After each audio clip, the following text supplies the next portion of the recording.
समास का अर्थ होता है स्वरूप। जब दो या दो से अधिक शब्द अपने बीच की विभक्तियों का लोप कर देते हैं और छोटा रूप बनाते हैं तो उसे समास कहते हैं। हम इसे समासिक शब्द समस्त पद भी कहते हैं। उदाहरण के लिए रसोई के लिए घर, अगर हम इनके बीच के लिए को हटा दें तो ये शब्द बनेगा रसोई घर। तो यह एक समास का उदाहरण है। समास विग्रह, जब किसी समस्त पद या समासिक शब्द को उसके विभिन्न पदों एवं विभक्ति सहित अलग कर दिया जाता है तो इसे हम समास विग्रह कहते हैं। जैसे विद्यालय, विद्या के लिए आलय, माता पिता, माता और पिता। समास करने के बाद जो नया शब्द बनता है उसे समस्त पद या समासिक पद कहते हैं। और इस नए पद के बनने से पहले जो दो शब्द होते हैं उसे हम पहले वाले शब्द को पूर्व पद और बाद वाले शब्द को उत्तर पद कहते हैं।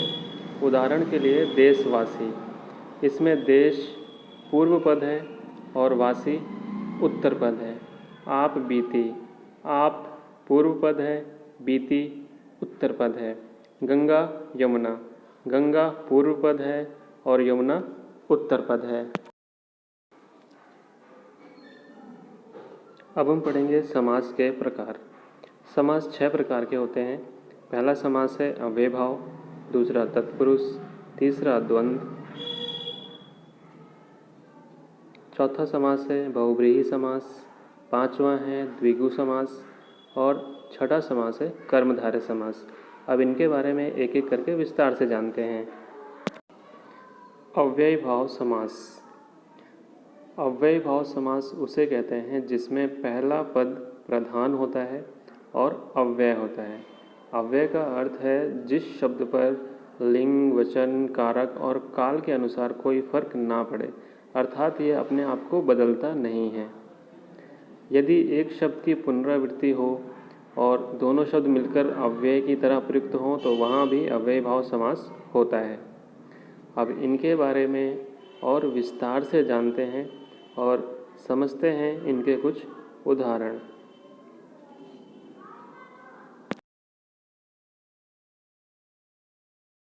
तो अव्ययभाव के उदाहरणों में पहला उदाहरण है यथाशक्ति, शक्ति के अनुसार, यथाशीघ्र, जितना शीघ्र हो, यथाक्रम, क्रम के अनुसार, यथाविधि, विधि के अनुसार, यथावसर, अवसर के अनुसार, यथेच्छा, इच्छा के अनुसार, प्रतिदिन, प्रत्येक दिन, दिन दिन या हर दिन, प्रत्येक अर्थात हर एक, एक एक, प्रत्येक, प्रत्यक्ष, अक्षय के आगे, घर घर, प्रत्येक घर, हर घर, किसी भी घर को ना छोड़कर, हाथों हाथ, एक हाथ से दूसरे हाथ तक, रातों रात, रात ही रात में,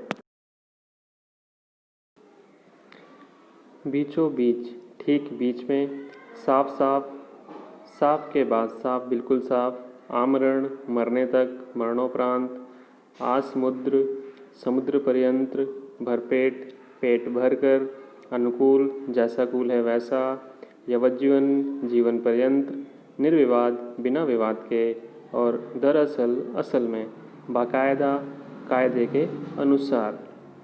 इनको समझने का एक और तरीका है कि आप कुछ शब्द जो शुरू में बार बार आ रहे हैं जैसे कि आ, यथा, ऐसे शब्दों को जैसे प्रति हो गया याद कर लें।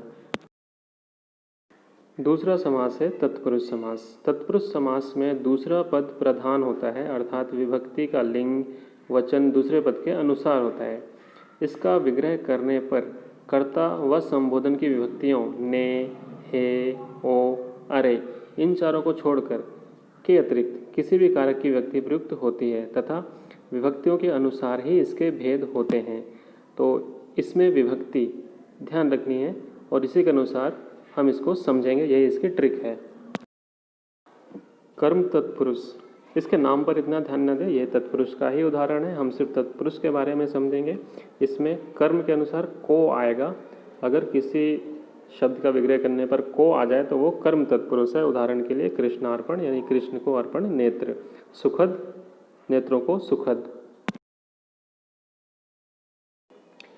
करण तत्पुरुष में है से या के द्वारा ईश्वर प्रदत्त व ईश्वर से प्रदत्त, हस्तलिखित, हाथ से लिखित, तुलसी कृत, तुलसी द्वारा रचित, दयाद्र, दया से आद्र, और रत्न जड़ित, रत्नों से जड़ित। तो यहाँ पर से और के द्वारा आया है, इससे हम समझ सकते हैं कि ये कारक इसमें आ रहा है और ये तत्पुरुष समास है। अगला संप्रदान, इसमें आएगा के लिए, हवन सामग्री, हवन के लिए सामग्री, विद्या आलय, विद्या के लिए आलय, गुरु दक्षिणा, गुरु के लिए दक्षिणा, बलि पशु, बलि के लिए पशु।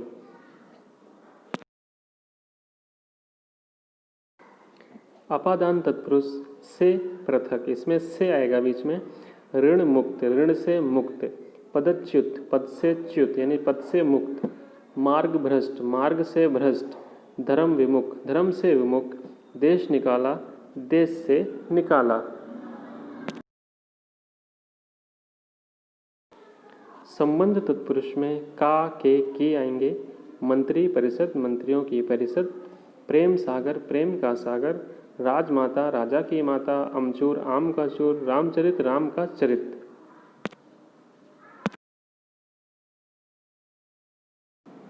अधिकरण तत्पुरुष में, पे और पर, वनवास, वन में वास, जीव दया, जीवों पर दया, ध्यान मग्न, ध्यान में मग्न, घुड़सवार, घोड़े पर सवार, घृतान, घी में पका अन्न, कवि, पुंगव, कवियों में श्रेष्ठ।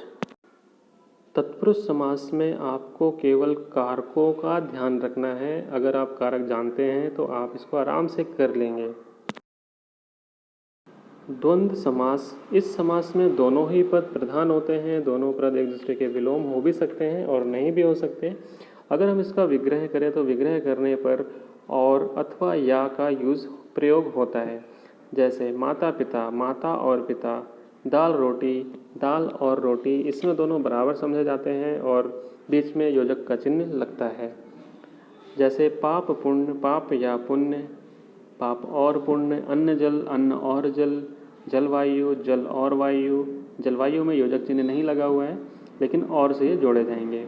फल फूल, फल और फूल, भला बुरा, भला या बुरा, रुपया पैसा, रुपया और पैसा, अपना पराया, अपना या पराया, नील लोहित, नीला और लोहित, धर्माधर्म, धर्म या अधर्म, सुरासुर, सुर या असुर, सुर और असुर, शीतोष्ण, शीत या उष्ण, यशापयश, यश या अपयश, शीतापतप, शीत या आतप, शशास्त्र, शस्त्र और अस्त्र, कृष्णार्जुन, कृष्णा और अर्जुन।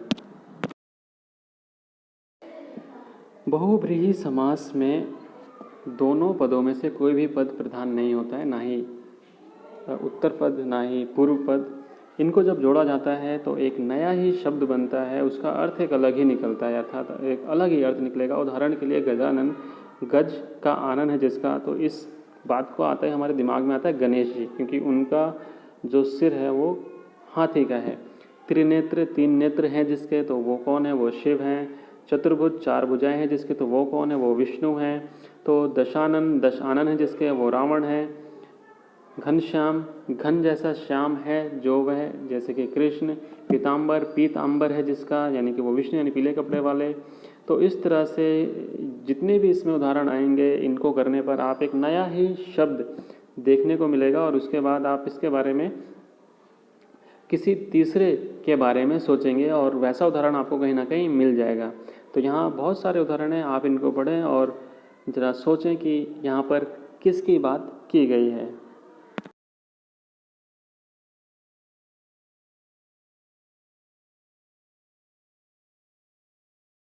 अगला समास है द्विगु समास।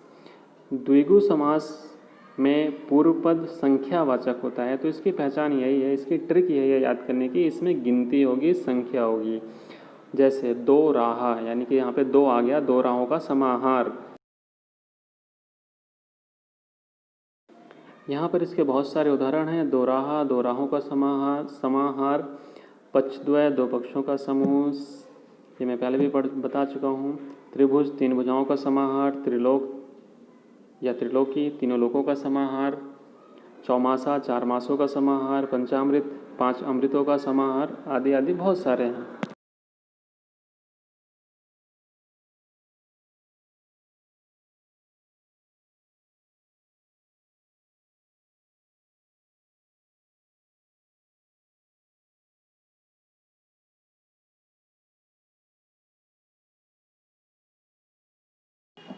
छठा समास करते हैं। छठा समास करते हैं। छठा समास है कर्मधारय समास।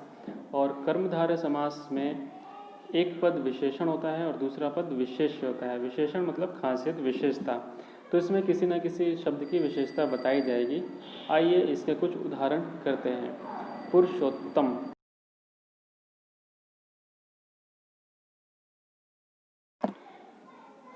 पुरुषोत्तम पुरुषों में उत्तम। नीलकमल नीला जो कमल। महापुरुष महान है जो पुरुष। घनश्याम घन जैसा श्याम। पीताम्बर पीत है जो अंबर। तो इस समास को अगर हम गौर से देखें तो इसमें हर चीज़ की विशेषता बताई गई है। पुरुषोत्तम में पुरुष जो उत्तम है, तो उत्तम होना पुरुष की विशेषता है। नीलकमल, तो कमल कैसा है? कमल नीला है, नीला होना उसकी विशेषता है। यही इसकी पहचान है।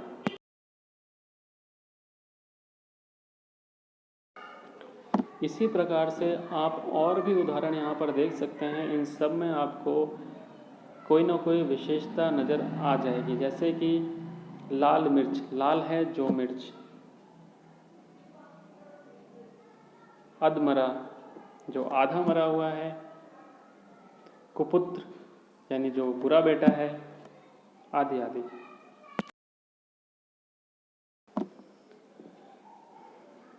तो सभी समास यहाँ समाप्त होते हैं। आशा करता हूँ कि आपको समास अच्छे से समझ में आए होंगे। आपकी समझ को आप चेक कर सकते हैं। मैंने आगे कुछ अभ्यास के लिए प्रश्न दिए हुए हैं, इन्हें आप हल करके अपने आप को जांच सकते हैं कि आपको कितना समझ में आया है। आगे मैंने इसके उत्तर भी दिए हुए हैं, आप उसे भी चेक कर सकते हैं। तो आज के लिए बस इतना ही। मैं लेता हूँ आपसे विदा। मिलते हैं अगले वीडियो में। तब तक के लिए गुड बाय।